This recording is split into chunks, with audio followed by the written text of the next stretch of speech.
விசுவாசம், பகுத்தறிதல் இரண்டும் ஒன்றோடொன்று கைகோர்த்து வேலை செய்கின்றன.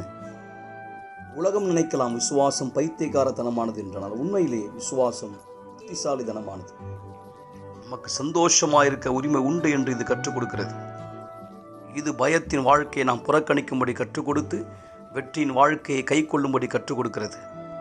உங்கள் வாழ்க்கையில் எதுவுமே பலன் தராவிட்டால் இதுதான் நேரம். உங்கள் பகுத்தறிதலையும் விசுவாசத்தையும் பயன்படுத்தி உங்களுடைய உள்ளத்தினுடைய விருப்பங்களை எல்லாம் நீங்கள் நிஜமாக்கி கொள்ள வேண்டிய நேரம்.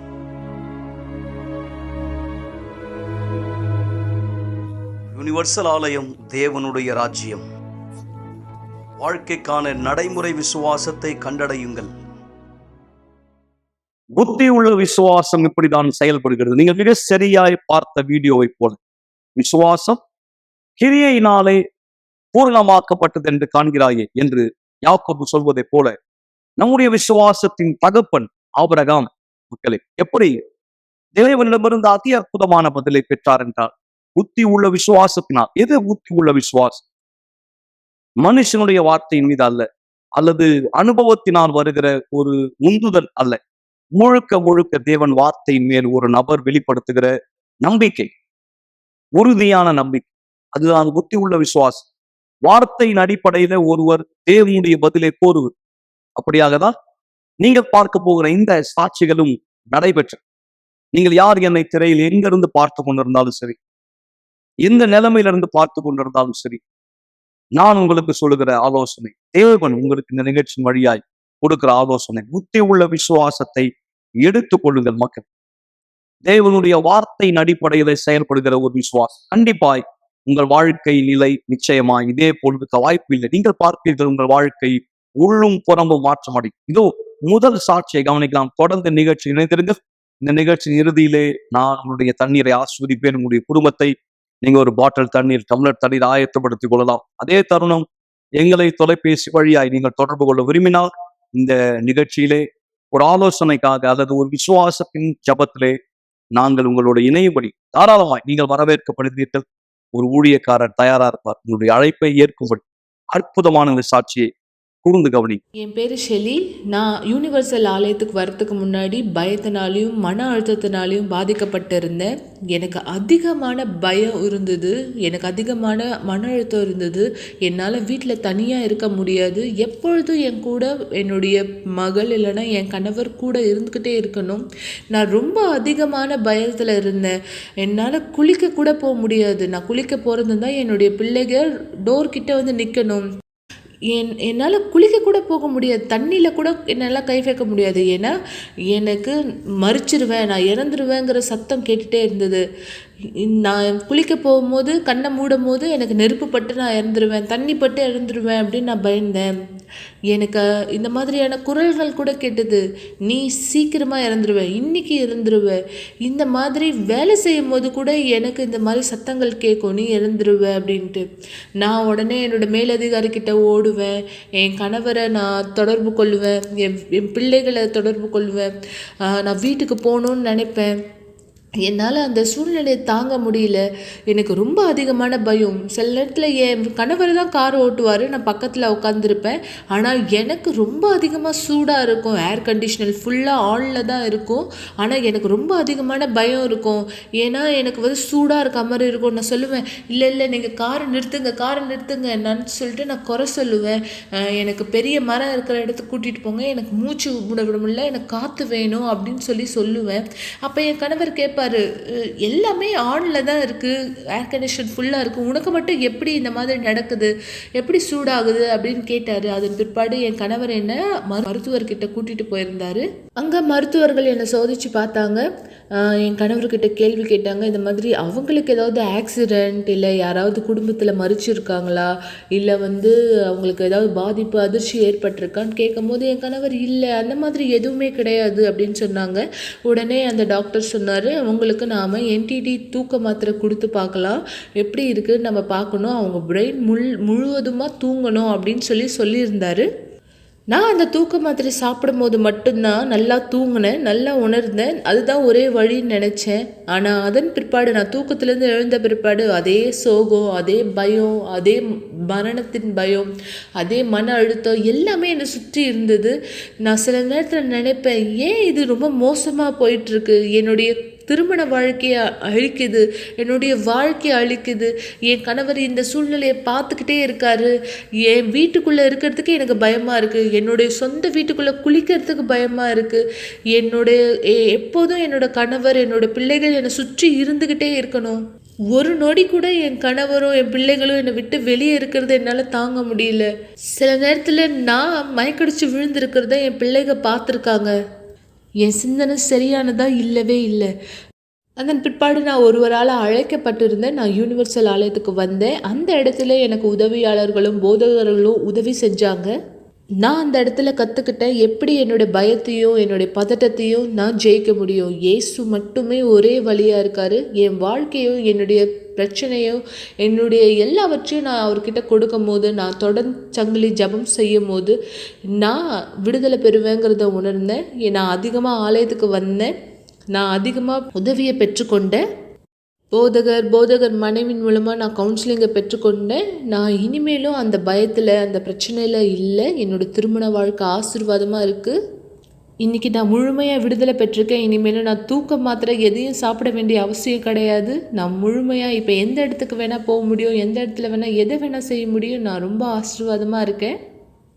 இதே விசுவாசம்தான் பிணியாளிகளை சுஸ்தமாக்கியது.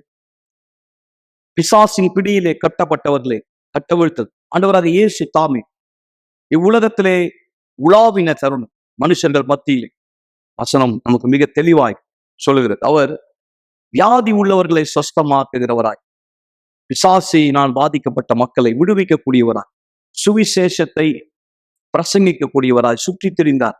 ஆம், எல்லா இடங்களுக்கும் இயேசு கிறிஸ்து எங்கெல்லாம் சென்றாலும் இந்த காரியங்கள் நடைபெற்று, இப்படியாய் நடைபெறாத ஒரு இடம் கூட இல்லை. எல்லா இடங்களிலும் பிணியாளிகள் சுஸ்தமானார்கள், அசுத்தாவிகள் துரத்தப்பட்டன, சுவிசேஷம் பிரசங்கிக்கப்பட்டது. மிக சரியாய் இதுதான் இங்கே யூனிவர்சல் ஆலயத்தில் ஒவ்வொரு நாளும் நடைபெறுகிறது. மக்கள் சரியாய் இதுதான் யூனிவர்சல் ஆலயத்தில் நடைபெறுகிறது.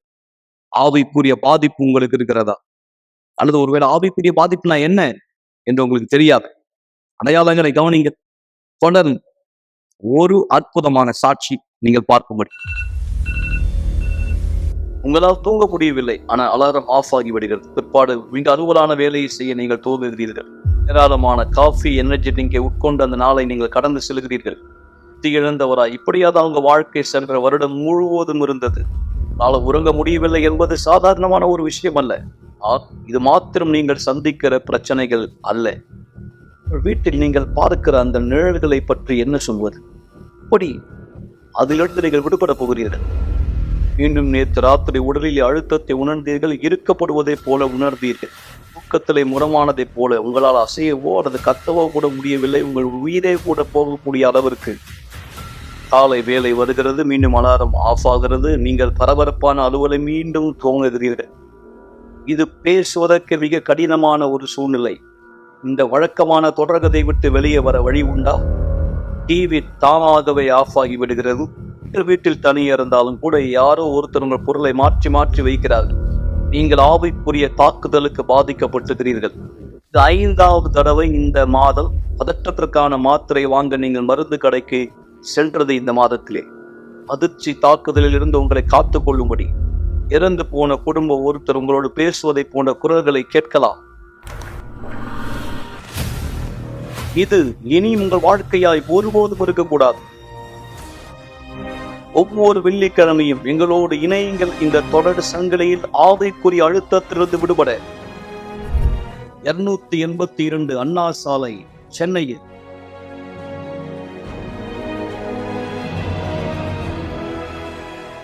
என் பேர் சுரோஜினி. என்னுடைய திருமண வாழ்க்கை சரியில்லாததுனால நான் தற்கொலைக்கு முயற்சி செய்தேன். நான் சிறிய வயதிலே திருமணம் செஞ்சுக்கிட்டேன். எனக்கு திருமணம் ஆனதுலேருந்தே நான் சரியாக அன்பை உணரல, அந்த காதலை உணராமல் இருந்தேன். நான் எதிர்பார்க்குற அந்த அன்பை என்னுடைய கணவர் எனக்கு கொடுக்கல. எனக்கு அன்பு இல்லாத மாதிரி இருந்தது. நான் சமாதானம் இல்லாததை உணர்ந்தேன். எனக்கு எப்போதும் வெறுப்பாக இருக்க மாதிரி இருக்கும். சில நேரத்தில் நான் நைட்டில் எழுந்திரிச்சு நான் தற்கொலை முயற்சி எடுத்திருக்கேன். தற்கொலை பண்ணிக்கணும்னு எனக்கு தோணும். ஒரு நாள் ராத்திரி நான் எழுந்திரிச்சேன். வீட்டில் எந்தெந்த மாத்திரை இருக்கோ எல்லா மாத்திரையும் எடுத்து நான் தண்ணியில் கலந்தேன். அதை குடிச்சிட்டேன். நான் குடிச்சிட்டு நான் படுக்க போயிட்டேன். நான் நினச்சேன் நான் காலையில் எழுந்திருக்க மாட்டேன், எல்லாமே சரியாயிடும். ஆனால் எப்படியோ நான் அடுத்த நாள் எழுந்திரிச்சேன். ஏன்னா நான் சுயநிலைவு இல்லாமல் இருந்தேன். எனக்கு நல்லா ஞாபகம் இருக்குது. யாரோ ஒருத்தர் வந்து என்னை ஹாஸ்பிட்டல் கூட்டிகிட்டு போனாங்க. ஆனால் இந்த திருமணம் ரொம்ப நாள் நிலைச்சி இல்லை. 1 வருஷம் 2 மாதத்தில் நான் விவாகரத்து பெற்றுக்கொண்டேன். அதன் பிற்பாடு நான் இன்னொரு திருமணம் செஞ்சேன். இந்த திருமணம் ரொம்ப நல்லா இருக்கும்னு நான் முதல்ல நினச்சேன். ஆனால் அதுவும் அதே மாதிரி தான் இருந்தது. என்னுடைய கணவர் என்னை சரியாக கவனிக்கலை, என்னை சரியாக நடத்தலை. அதே அன்பில்லாத தன்மை இருந்தது. நான் சமாதானத்தை உணரல. எப்போதும் கோபமாக இருப்பேன், வெறுப்பாக இருப்பேன். நான் 2 தடவை தற்கொலை முயற்சி எடுத்திருக்கேன். ஒரு தடவை ரயில் நிலையத்துக்கு போய் ரயிலில் குதித்து நான் சத்துறணும்னு நினச்சிருக்கேன். அப்போது ஒருத்தர் வந்து என்ன பண்ணிகிட்டு இருக்கீங்க, வீட்டுக்கு போங்கன்னு சொல்லியிருக்காங்க. அடுத்த தடவை எங்கள் வீட்டில் ஒரு நாள் விஷம் இருந்தது. அந்த விஷத்தை எடுத்து குடிக்கணும்னு சொல்லிட்டு நான் முடிவு எடுத்தேன். ஏன்னா இதுக்கு மேலே எனக்கு வழி இல்லைன்னு நினச்சேன். அதனால் அந்த விஷத்தை எடுத்து குடிக்க போனேன். ஆனால் நான் வச்சுட்டேன். என்னுடைய குடும்பத்தார் ஒருத்தர் தான் என்னை யூனிவர்சல் ஆலயத்துக்கு கூட்டிகிட்டு வந்தாங்க. நான் ஆலயத்துக்கு வரும்போது ரொம்ப கோவமாக தான் வந்தேன். ஆனால் ஆலயத்தின் செய்திகளை கேட்க கேட்க எனக்குள்ள மாற்றத்தை நான் பார்க்க ஆரம்பித்தேன். நான் தொடர் சங்கிலி ஜெபத்தில் கலந்துக்கிட்டேன். இதுவரைக்கும் செய்யாத விஷயங்களை நான் செய்ய ஆரம்பித்தேன். இந்த தொடர் சங்கிலி ஜெபத்தோடு சேர்ந்து நான் ஆலயத்துக்கு வர ஆரம்பித்தேன். வேதகமத்தை படிக்க ஆரம்பித்தேன், தியானிக்க ஆரம்பித்தேன், ஜபித்தேன். பாஸ்டர் தண்ணீர் ஞானஸ்தானத்தை பற்றி கூட பேசினார். அதன் பிற்பாடு நான் தண்ணீரில் ஞானஸ்தானமானதை எடுத்தேன். அந்த தருணத்துலேருந்து நான் என்ன தெரியுமா நினச்சேன், என் வாழ்க்கையில் வித்தியாசமானது ஏற்படுது, எனக்குள்ளாக வித்தியாசம் தெரியுது. ஆனால் நான் நினச்சேன் என் வாழ்க்கை கண்டிப்பாக மாறாது. ஆனால் பாஸ்டர் சொல்லியிருந்தாரு, நீங்கள் கீழ்ப்படிஞ்சு தியாகம் செஞ்சீங்கன்னா உங்கள் வாழ்க்கையானது மாறும்ன்ட்டு. நான் இந்த மாதிரி எப்போ செய்ய ஆரம்பிச்சேனோ எனக்குள்ள மாற்றத்தை பார்த்தேன். நான் இனிமேலும் கோபமாக இல்லை, நான் இப்போ சமாதானமாக இருக்கேன். என் வாழ்க்கையில் ஒருபோதும் உணராத இந்த சமாதானத்தை நான் பெற்றுக்கொண்ட நபராக இருக்கேன். எனக்குள்ள சந்தோஷமானது இருக்குது, எனக்குள்ள அன்பானது இருக்குது. மற்றவங்க மேலேயும் எனக்கு அன்பானது வந்திருக்கு. தேவன் மீது அதி அற்புதமான அன்பானது இருக்குது. இன்னைக்கு என்னால் சொல்ல முடியும், நான் முற்றிலுமாக வித்தியாசமான நபராக இருக்கேன். நான் பெற்றுக்கொண்ட எல்லா ஆசீர்வாதத்தையும் காட்டிலையும் நான் பண வாழ்க்கையிலையும் ஆசீர்வதிக்கப்பட்டிருக்கேன். என் பண வாழ்க்கை முற்றிலுமாக அதிசயமான விதத்தில் மாற்றப்பட்டிருக்கு. ஏன்னா நான் கடனில் இருந்தேன். என்னால் ஒரு சொந்த வீடு வாங்க முடியாது இருந்தது. ஆனால் இன்னைக்கு என்னால் சொல்ல முடியும், நான் என்னோட சொந்த இடத்துல இருக்கேன். தேவன் என்னை முற்றிலுமாக மாறுபட்ட வித்தியாசமான விதத்தில் பண வாழ்க்கையில் உயர்த்திருக்காரு, ஆசீர்வச்சிருக்காரு. இந்த மாற்றத்தினுடைய சாட்சி, இந்த 10 அடையாளத்தினால் பாதிக்கப்பட்டிருந்த இந்த நபருடைய வாழ்க்கையிலே தேவனுடைய கரத்தினுடைய வல்லமை. நண்பர்களே, நிச்சயமாய் எப்படி இருள் ஒருத்தருடைய வாழ்க்கையை திருட கொள்ள அழிக்க வருகிறதோ வசனம் சொல்லுகிறபடி, இந்த அடையாளங்கள் அசுத்தம் பயன்படுத்துகிற முறை ஒருத்தர் வாழ்க்கையை சேதப்படுத்த முடியாது. கண்டிப்பா ஒருவேளை இதை நீங்க பொதுவான ஒரு விஷயமா நினைத்து கொண்டிருந்தால், அதாவது வாழ்க்கையில இது சகஜமான ஒன்று, இந்த மாதிரியான விஷயங்கள் வாழ்க்கையில இருக்கும் என்ற ஒரு மனநிலை உங்களுக்கு ஒருவேளை இருந்தால், நான் உங்களுக்கு சொல்லுகிறேன், புத்தி உள்ள விசுவாசத்தினால் அதை மாற்றிக்கொள்ளும். ஒருபோதும் நீங்கள் கஷ்டப்பட தேவன் உங்களை படைக்கவில்லை. அல்லது தேவன் ஒருவரையும் ஒரு வியாதியை குறித்தோ அல்லது ஒரு செய்வினை பிரச்சனையினாலோ அல்லது ஒரு கடன் தொல்லையினாலோ சோதிக்கிறவர் அல்ல. பொல்லாங்கினால் அவர் ஒருவரையும் சோதிப்பவர் அல்ல. பொல்லாங்கினால் தேவன் சோதிக்கவில்லை என்றால் பொல்லாங்கு எங்கிருந்து வருகிறது? கண்டிப்பாய் பொல்லாங்கிடமிருந்துதான் பொல்லாங்கு வருகிறது. ஆனால் அசுத்தத்தின் கிரியை அழிக்க தேவகுமாரன் வெளிப்பட்டார். இதோ அற்புதமான இந்த சாட்சி உங்களுக்கு மிக சிறந்த ஆதாரம். செய்வினையினுடைய பாதிப்பிலே, பிடியிலே, தற்கொலையில தள்ளப்பட்ட இவர் ஊத்தி உள்ள விசுவாசத்தினால், கண்டிப்பா ஒருத்தர் மூலமாய் அழைப்பு கொடுக்கப்பட்டது. அழைப்பை ஏற்றுக்கொண்டார். தேவன் உதவியை தேடி வந்தார். அவர் செயல் கண்டிப்பாய் அவசியம். வெறும் நீங்க திரையில பார்ப்பது மட்டும் போதுமானது அல்ல. மக்கள், உங்கள் வாழ்க்கை மாற நீங்கள் நடவடிக்கையிலே இறங்க வேண்டும்.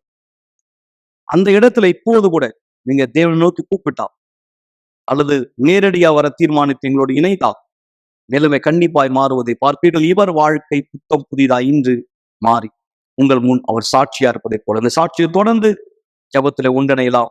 தேவன் உங்களை உங்கள் குடும்பத்தை ஆஸ்வதிக்கும்படி. என் பேர் வந்து சரவணன் சார்.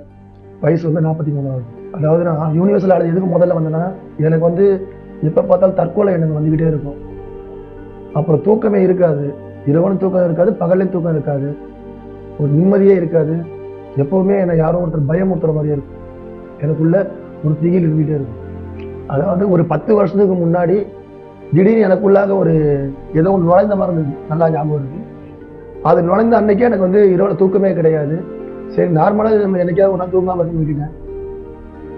காரணமே இல்லாமல் தற்கொலை எண்ணங்கள், ஏதாவது பண்ணிக்கணும், இந்த உலகத்தை வாழவே கூடாது, எந்த காரணமும் இல்லாமல் ஒரு தற்கொலை எண்ணங்கள் என்னை மிரட்டிக்கிட்டே இருக்கும். என் சிந்தனைக்குள்ள ஏதோ ஒன்று பேசுகிற மாதிரி இருக்கும். எனக்குள்ளாக ஏதோ ஒன்று என்னை இயக்குற மாதிரி இருக்கும். எனக்கு விஷயம் புரியாது. ஒருவேளை நமக்கு தான் இது மாதிரி தோணுதா? அப்போ ஃப்ரெண்ட்ஸ் சர்க்கிளில் கேட்பேன், இன்னும் இதை மாதிரிலாம் சொல்கிறேன், நல்ல டாக்டரை பாரு, நல்ல சைக்காட்ரிஸ்ட் பாரு.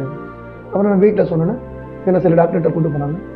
அவங்க செக் பண்ணிட்டு ஒன்றும் இல்லை, நார்மல், ஒரு தூக்கம் இல்லாமல் இருக்காரு, அதனால ஸ்ட்ரெஸ்ஸாக இருக்கணும், டேப்லெட் கொடுப்பாங்க. ஆனால் எந்த டேப்லெட் போட்டாலும் எனக்கு தூக்கமே வராது. எப்படி பார்த்தாலும் விடிகாலையில் நான் 4:30 5 மணி தான் தூங்குவேன். அதுவும் ஒரு 1 hour 1 hour தூங்குவேன். அதுக்கப்புறம் நான் கண்ணை விழிச்சிட்டேன்னா, டாய்லெட் போக கண்ணை விழிச்சிட்டோம், திருப்பி எனக்கு தூக்கமே வராது. அந்த 24 மணி நேரத்தில் எனக்கு வந்து அதிகபட்சமாக நான் 2 மணி நேரம் தூங்குறது பெரிய விஷயமா இருக்கும். அப்போ நான் என் குடும்பத்தை சொல்லல, அவங்க சில இடங்களில் போய் நான் கூப்பிட்டு போனாங்க. அங்கே சில விஷயங்கள் செய்ய சொன்னாங்க. அதாவது விஷயங்கள்லாம் இரவு தங்குங்க, நடந்து போங்க, விரதம் இருங்க, சில விஷயங்கள் சொன்னாங்க. சரி, யார் என்ன சொன்னாலும் நமக்கு ரிலீஃப் கிடைக்கணும்னு நான் செஞ்சேன். ஆனால் எனக்கு 1% கூட அதில் எந்த ரிலீஃபும் கிடையாது. யார் என்ன சொன்னாலும், சொந்தக்காரங்க, தெரிஞ்சவங்க, ஃப்ரெண்டு, யார் என்ன சொன்னாலும் அது செய்வேன். ஏன்னா எனக்கு தேவை முதல்ல தூக்கம், நிம்மதி, அந்த சிந்தனைகளுக்கு நான் விடுபடணும். ஒரு இடத்துல கூட்டு போகல, உங்களுக்கு நான் இந்த பிரச்சனை சரி பண்ணுறேன், 4000 ரூபா கொடுங்க அப்படின்னா கூட நான் எதை பற்றி யோசிக்க மாட்டேன், குறைக்க சொல்ல மாட்டேன். என்னோட பிரச்சனை விடுபட்டு போனால் போதும், அந்த பணத்தை கொடுப்பேன். இந்த மாதிரி நான் சில்லறையாகவே எப்படி பார்த்தாலும் ஒரு 1 லட்சம் ரூபாய்க்கு மேலே வீட்டுக்கு தெரிஞ்சு கொஞ்சம், வீட்டுக்கு தெரியாமல் கொஞ்சம் செலவு பண்ணி பார்த்தேன். எதுவுமே எனக்கு ரிலீஃப் கிடைக்கல. 11 வருஷமாக எனக்கு என்னென்னமோ, நானும் மெடிடேஷன் சொல்லுவாங்க, நீங்கள் இப்படி பண்ணுங்க, மனசுக்குள்ள ஏதாவது சொல்லுங்க, அப்படி பண்ணுங்க, எது பண்ணாலும் என்னோட கவனத்தை நான் எங்கே திசை திருப்பினாலும், ஒரு மூவி பார்த்தாலும், ஒரு புக் நாவல் படித்தாலும், குழந்தைகளோட விளையாண்டாலும், எது பண்ணாலும் என்னோட கவனத்தை டைவர்ட் பண்ணால் அந்த மைண்ட் வந்து ஆட்டோமேட்டிக்காக அந்த சூசைட் தாட் தான் போகும். அந்த நான் எடுக்கிற ஸ்டெப்ஸு ஒரு 5 நிமிஷம் தான் அந்த ரிசல்ட் கொடுக்கும். ஒரு நாவல் படிக்கிறேன்னா ஒரு 5 நிமிஷம் தான் அந்த கதை என் மனசுக்குள்ளே ஏறும். அதுக்கப்புறம் என்ன படித்தாலும் அந்த மனசுக்குள்ளே எனக்கு ஏறாது. அதாவது அந்த பழைய ஞாபகம் தான் வரும்.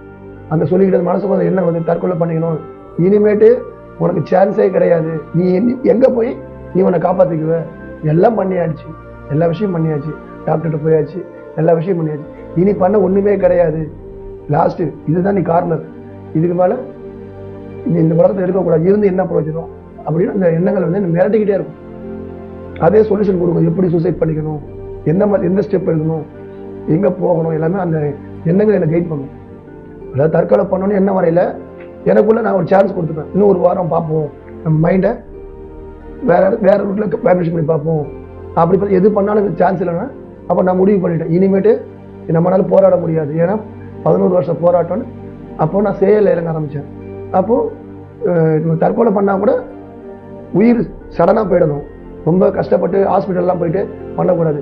இதுக்கு ஒரே ஸ்டெப்ஸ், நம்ம வந்து ட்ரெயினில் விழுந்தால் நம்மளை யாரும் காப்பாற்றவும் முடியாது, ஒரே நிமிஷம் முடிஞ்சோன்னு ஒரு 3 தடவை அதுக்கு ட்ரை பண்ணேன்.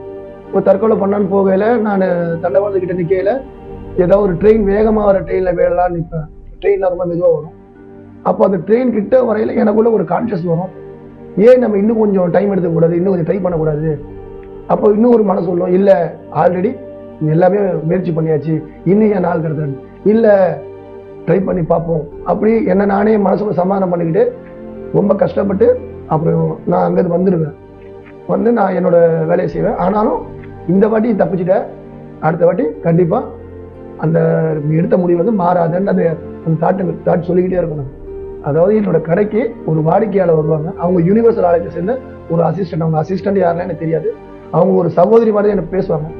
அப்போ கேட்டாங்க, நீங்கள் ஆள் ரொம்ப மெலிஞ்சு போயிட்டீங்க, கண்ணெல்லாம் உள்ளே இருக்குது, என்ன விஷயம், ஏதாவது உடம்பு சரியில்லைன்னு. அப்போது நான் அவங்கள்ட்ட வந்து நீங்கள் சகோதரி மாதிரி இருக்கீங்க உங்கள்கிட்ட சொல்கிறேன்னு. அப்போ நான் சிம்பிளாக இதான் சொன்னேன், லைட்டாக தூக்கம் வர மாட்டுது, எனக்கு கெட்ட கனவெல்லாம் வருது, சூசைட் பண்ணிக்கணும் என்ன வருது. அப்போ அவங்க சொன்னாங்க, நீங்கள் வந்து இங்கே யூனிவர்சல் ஆலயத்துக்கு வாங்க, அங்கே வந்து அவங்களுக்கு பிரச்சனை சரியாகும் அப்படின்னாங்க. அப்போ அவங்க சொல்லல, சரி நம்ம பிரச்சனை நம்ம எங்கெங்கேயோ போனோம், இங்கேயும் போய் ட்ரை பண்ணி பார்ப்போம், கடைசியாக ஒரு ட்ரை பண்ணி. அப்போ நான் போகையில் இந்த மாதிரி இப்போ ஃபஸ்ட்டு மீட்டிங்கில் இருக்கையில் நீங்கள் எங்கேருந்து வாங்கி கேட்டாங்க, நீங்கள் இந்த வர இந்த பிரச்சனை. அப்போ அவங்க சொன்னாங்க, சரி தொடர்ச்சியாக வாங்க, விசுவாசமாக வாங்க, உங்கள் பிரச்சனை விடுதலை ஆகிடுறாங்க. அப்போ நான் தொடர்ச்சியாக போக ஆரம்பித்தேன். எனக்குள்ள ஒரு நம்பிக்கை, சரி எவ்வளவோ செலவு பண்ணோம், இது வந்து நம்ம ஒரு முயற்சி தானே, இதையும் பண்ணி பார்க்கணும். அப்போ நான் தொடர்ச்சியாக வாரத்தில் புதன்கிழமை, வெள்ளிக்கிழமை, ஞாயிற்றுக்கிழமை 3 பிரேயர் வந்து மிஸ் பண்ணாமல் தொடர்ச்சியாக வர ஆரம்பித்தேன். அப்படி இதை வந்துட்டு இருக்கையில் ஓரளவு நிவாரணம் கிடைச்சிது. அந்த எண்ணங்கள் வந்து கொஞ்சம் ரிலாக்ஸ் ஆச்சு.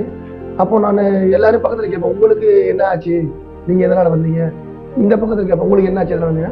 இப்போ அவங்களுக்கு சொல்லுவாங்க வாழ்க்கையில இருந்து, இவங்க வாழ்க்கையில நடந்திருக்கு, ஏன் எனக்கு நடக்க மாட்டேது, நான் வந்து ஏறக்கூடிய ஒரு 3 மாதத்துக்கு மேலே வரேன்னு எனக்கு முழு ரிசல்ட் கிடைக்கலையே அப்படின்னு ஒரு நாள் பாஸ்டர் சொன்னார், நீங்கள் வந்து உங்கள் வாழ்க்கையை பீடத்து மேலே அர்ப்பணிங்க, 100% அர்ப்பணிங்க, 50% 20% 100% நம்பி வாங்க, உங்கள் பிரச்சனை என்னன்னு பீடத்துக்கு மேலே சொல்லுங்கள், கண்டிப்பாக ஒரு விடுதலை கிடைக்கினாரு. அப்போது நான் ஒரு தீர்மானம் பண்ணேன், இனிமேட்டு இழக்க ஒன்றுமே கிடையாது, எல்லா வழியும் ட்ரை பண்ணியாச்சு.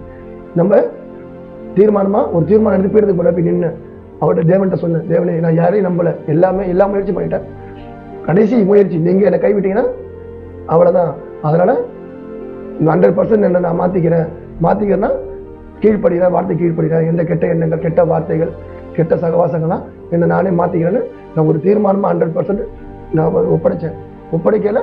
நல்லா தெரியுது எனக்குள்ளாக ஒரு அந்த வைப்ரேஷன், பேட் வைப்ரேஷன் வந்து அதோட பவர் கம்மியாக ஆரம்பிச்சு.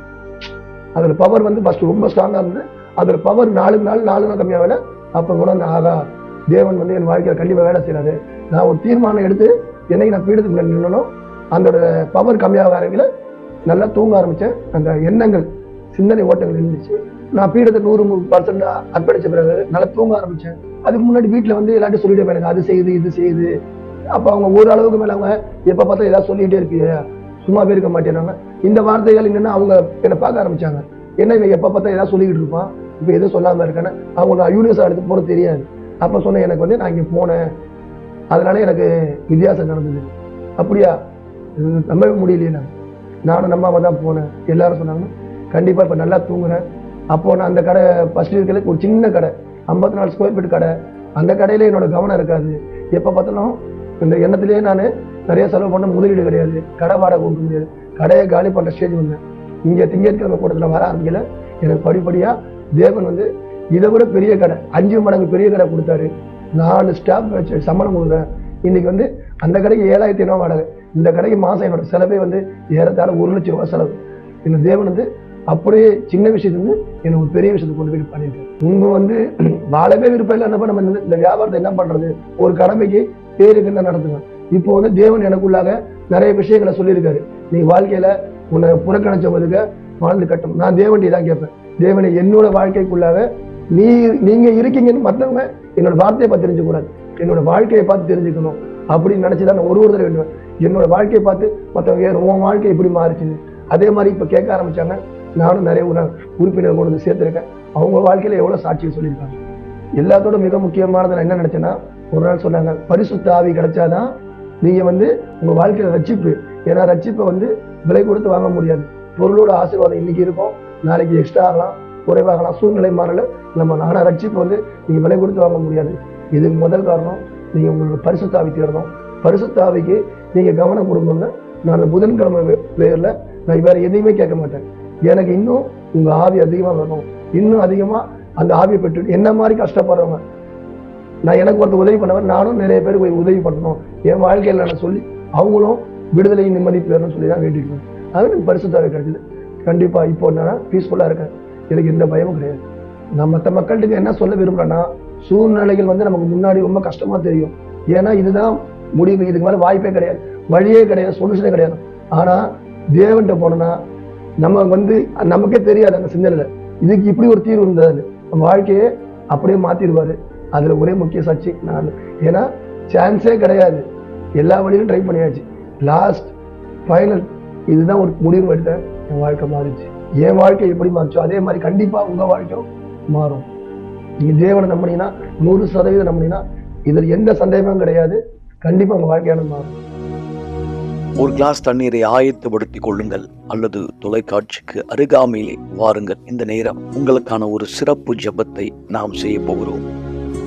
மகா பரிசுத்தம் உள்ள தேவனை, இந்த வாரத்தினுடைய முதல் நாள் நிகழ்ச்சி வழியாய் கவலைப்படுவதை நிறுத்துங்கள் என்கிற இந்த நிகழ்ச்சி வழியாய் சென்னையை சேர்ந்த, தமிழ்நாட்டை சேர்ந்த, இந்தியாவின் எந்த மாநிலத்தில் இருக்கிற, ஏன் வேறு ஒரு நாட்டிலும் இருந்து மலேசியா, சிங்கப்பூர், மேலும் ஸ்ரீலங்காவிலே யாரெல்லாம் தேவனை ஹைதராபாத், மும்பையிலிருந்து இந்த நிகழ்ச்சி கேட்டுக்கொண்டிருக்கிறார்களோ, சென்னையின் எந்த பகுதியிலே கர்த்தருடைய கரம் தாமே இந்த நேரம் அவரை தொடும்படி நான் ஜெபிக்கிறேன். தேவன் முத்தி உள்ள விசுவாசத்தின் சக்தியை, வார்த்தையின் அடிப்படையிலான சக்தியை இந்த நேரம் சாட்சியின் வழியா இவர் கேட்டிருக்கிறார். நானும் இந்த விசுவாசத்தை அணைத்துக் கொள்கிறேன் என்ற ஒரு தீர்மானம் இவருக்குள் இந்த நேரத்தில் ஏற்படுமானால், ஆண்டவரே, எதுவுமே தடையில்லை இந்த நபர் வாழ்க்கையிலே நீர் செயல்பட இப்பொழுதே அது நடைபெறுவதா இவர் வாழ்க்கையிலே செயல்படும். வல்லமை சிதட்டு, எல்லா இருளின் தாக்கம் நீங்கும்படி, பலவீனங்கள் நீங்கும்படி, வியாதிகள் மறையும்படி, சோர்வுகள் நீங்கும்படி, தடைகள் உடையும்படி, இந்த தண்ணீரின் வழியாய் இவருக்குள் ஜீவன் வருவதாய் தேவன் தண்ணீரை ஆசீர்வதிக்கிறேன். இந்த மக்கள் ஒவ்வொருவரை ஆசீர்வதிக்கிறேன் ஆண்டவராக இயேசுவின் சர்வ வல்லமையான பெயரால், ஆமென். நண்பர்களே, இந்த தண்ணீரை நீங்கள் குடிக்கலாம், குடும்பத்தாருக்கும் கொடுங்கள். தேவ சக்தி இதன் மூலமாக உங்கள் வாழ்க்கையிலே வெளிப்படும். இந்த நேரம் நான் உங்களை விசேஷமாய் வரவேற்கிறேன். வருகிற ஞாயிற்றுக்கிழமை அதிசயத்தின் துளியை பெற்றுக்கொள்ளும்படி ஒரு பாட்டில் தண்ணீர் எடுத்துக்கொண்டு வாருங்கள். இந்த வார நாட்களில் தொடர்ந்து நிகழ்ச்சி இணைந்திருங்கள். இது குறித்த பல சாட்சியை நீங்கள் கேட்பீர்கள். ஞாயிற்றுக்கிழமை வந்த மக்கள் அனுபவித்த வல்லமையினுடைய சாட்சி. நாளை இரவு மீண்டும் இதே நிகழ்ச்சியில் சந்திக்கும் வரை தேவன் அனைவரை ஆசீர்வதிப்பாராக. சென்று வாருங்கள். ஒரு நாள் நீங்க கடைசியா இந்த உலகத்துல எழுந்துப்பீங்க. அந்த நாள் கடைசியான நாளா இருக்கும்.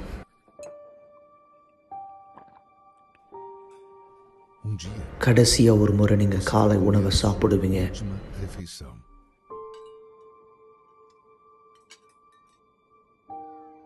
ஒரு நாள் உங்க குடும்பத்தினுடைய முகத்தை கடைசியா நீங்க பார்ப்பீங்க.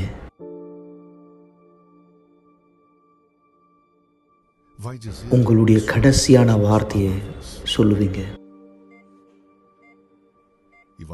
உங்களுடைய கண்கள் கடைசியா ஒரு முறை சிமிட்டும்.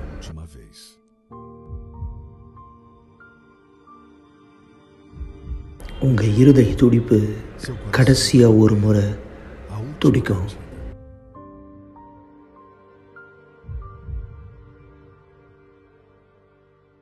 நீங்க கடைசியா ஒரு முறை மூச்சை இழுத்து விடுவீங்க.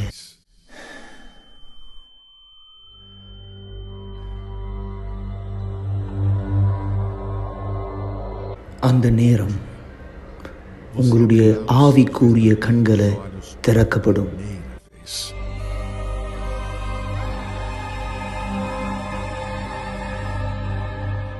அந்த நேரத்தில் நீங்க புரிஞ்சுப்பீங்க எந்த அளவுக்கு உங்களுடைய ஆத்மா உண்மையானது அப்படின்னு.